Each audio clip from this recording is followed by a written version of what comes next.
Fatima wata malamar makaranta ce da ta samu sauyin aiki daga wata makarantar firamare zuwa wata. Da zuwanta sai aka sanya ta mai kula da aji 5 a sabuwar makarantar da ta fara aiki. Tun da shigarta a cikin aji sai ta lura da wani yaro Musa wanda ya tsaftace kansa a wani gefe ɗaya cikin aji ba shi tare da sauran ɗalibai, gashi kuma cikin datti da rashin kimtsa kai ba kamar sauran ɗalibai ba. Nan take hankalinta ya koma kan Musa, wanda daga bisani ta fahimci ko aboki ba shi da shi a cikin ajin, kuma ba shi rubuta ko ɗaya daga cikin ayyukan da ake bayarwa a yau a gida. Fatima ta ɗauki littafin 'yan makaranta sai ta fara duba labarinsa tun daga aji 1. Abinda ta gani kuwa ya tada hankalinta tare da cika ta da mamaki matuƙa. A aji 1 ga abinda malamarsu ta rubuta: Musa yaron kirki ne mai yawan fara'a, yana kula da karatunsa kuma yana wasa cikin ɗalibai. Malamar aji 2 kuma sai ta rubuta: Musa mai yawan fara'a ne da kuzari a cikin ɗalibai, baya sakaci da karatunsa, amma rashin lafiyar mahaifiyarsa tana tasiri akan ci gabansa. A aji 3 malamarsu ta rubuta: mutuwar mahaifiyar Musa ta illata tunaninsa tare da raunana ƙoƙarinsa, mahaifinsa baya bashi kulawa sosai. A aji 4 abinda aka rubuta shine: an kori Musa saboda sakacinsa ga yin ayyukan da ake sa ɗalibai su yi a gida, kuma bashi kyautata hulɗa da 'yan uwansa ɗalibai.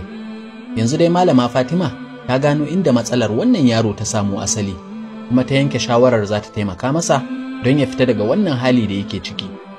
Don haka sai ta fara ƙoƙarin jansa a jiki, tana kuma sa shi ya amsa tambayoyi masu sauƙi a cikin aji, tare da yaba masa da sa a yi masa tafi duk sadda ya yi wata 'yar bajinta.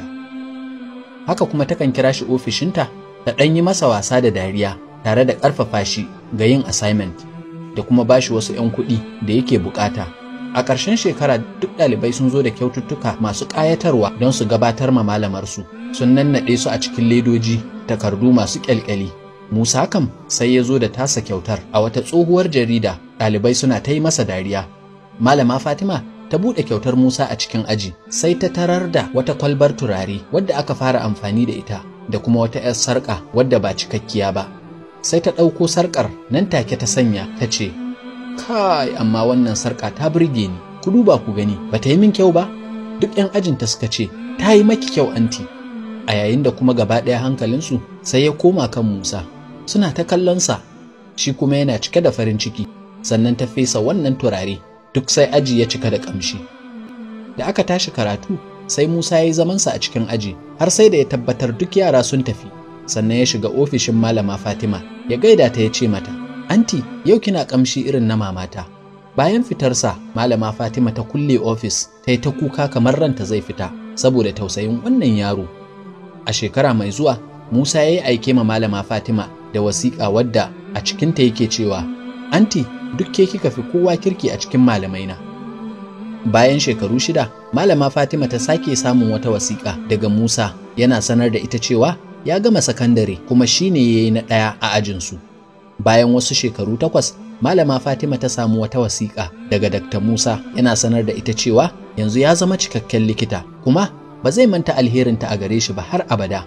A shekara mai zuwa Musa ya aika ma malamarsa wasiƙa yana cewa ya samu matar da zai aura kuma har an sanya ranar biki, amma yana roƙon alfarma ta amince ta zo ta zauna akan kujerar uwar miji a madadin mahaifiyarsa da ya rasa tun yana yaro ƙarami.